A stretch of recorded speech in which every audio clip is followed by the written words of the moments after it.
But as promised, we've got Devesh Sachdev. He is the MD and CEO at Fusion Microfinance now joining us. Good to have you on board. Thanks so much for taking time out. Now, recently we had Warburg Pincus, which almost divested about a 10% stake in the company. With this stake sale, what does the stake now come to, and any indications of further stake sales? Thank you very much and good morning. So I want to just first share with you what were the big outcomes we wanted out of this block deal. One was that we're very clear about the quality of the book. We wanted to bring very high quality investors. Liquidity was one the existing investors was one goal. We want to expand our overall investor base. We wanted to do anywhere between 10 to 16, 15% of their holding, and we were able to do around 16%. I can also tell you that the overall demand was for 1,200 crore, and we wanted to put around 500 crore. Finally, we did 575 crore.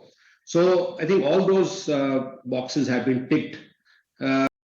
Coming to the fact that both Creation entered our cap table in 2016, Warburg in 2018.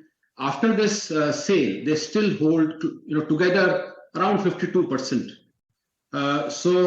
And they are long-term patient investors. I can tell you very, very clearly that there is no plan to do any other block deal in the near future.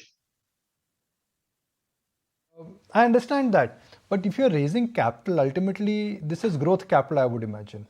And you are looking at scaling up at a time when, in general, markets are worried about microfinance exposure in books, and when unsecured category is a category where Reserve Bank of India has raised a red flag.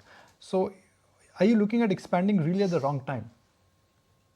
So because one, this is a block deal, the money has not come in the company. That is one. Now, coming to your point on the unsecured book, where the risk weightage has been increased. So I think I have 2-3 quick points here. So one, I think microfinance has been excluded, including the housing and the MSME. That is one. The second is we have to appreciate the regulator for being very proactive. The data speaks for itself. The overall, the book under 50,000 or the small ticket loan has increased more than other asset class. I think overall it was growing around 14-15% more than other asset class.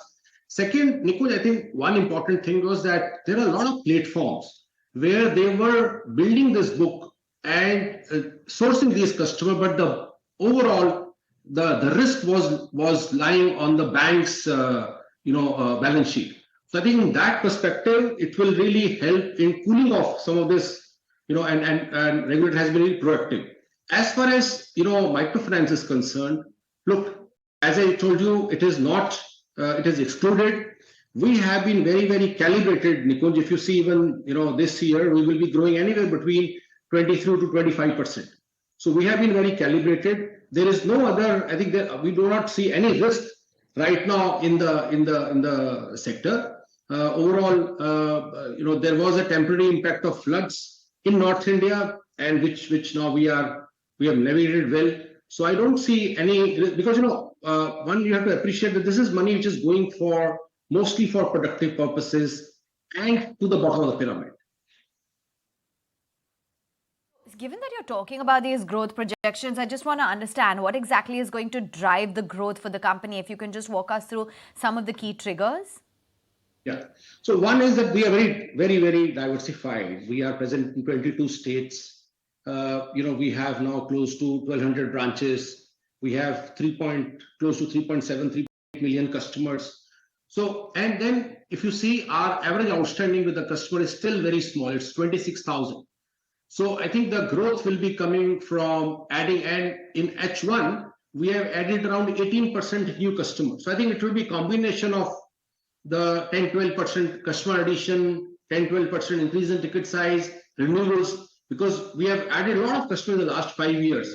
So those renewals are coming in. The network, which we have built around 500 branches, have come in the last 3 to 4 years.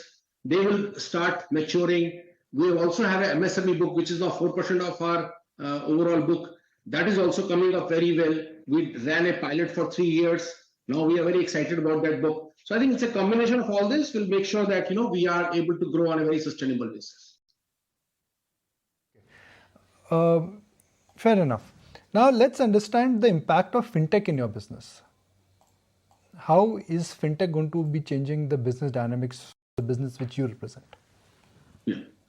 Nikhil, good point. So, Nikhil, let me tell you that, you are absolutely right. 5-6 years back, there was definitely a talk that, look, fintech will disrupt. Fintech will make sure that some of these old age banks or, companies like us, which are more brick and mortar, will face a competition. But let me tell you very smartly here what a company like us have done.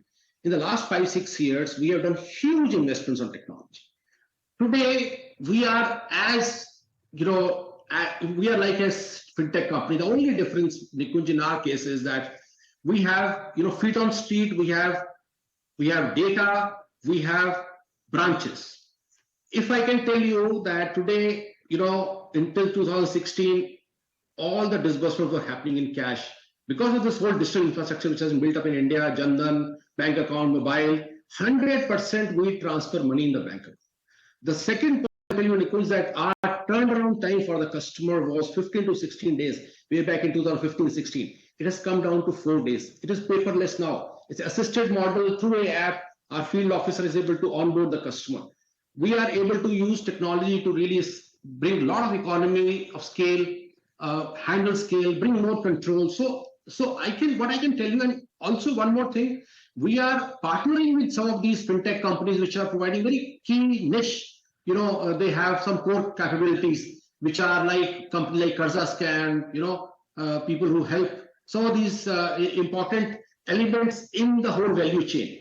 So I can tell you that company like us have our overall outlay in the IT has actually doubled in the last 3 years. So we have done a lot of catch-up, Nikunj, to make sure that we remain agile and do a really good combination of both brick and mortar is a physical and technology because it's a touch and tech model. So that's where we stand. I also wanted to talk about, this new thing that RBI has sounded now caution on unsecured loans in the system. Microfinance, although income-generating loans are largely unsecured in nature, do you see any downside risk to your asset quality in the near term or the future? No, I think what it has done is I see it as a positive for microfinance because one, as I mentioned earlier, there were some platforms which were doing a lot of these unsecured loans. Second is that there are some companies, some digital platforms which are outside the regulatory radar without any client protection. They were also trying to do, and create a risk. So in my view, that I can give you a very simple language. Suppose our customer's son or a daughter, through app takes a loan at a unsecured loan and at a high rate. It really creates risk at a household level.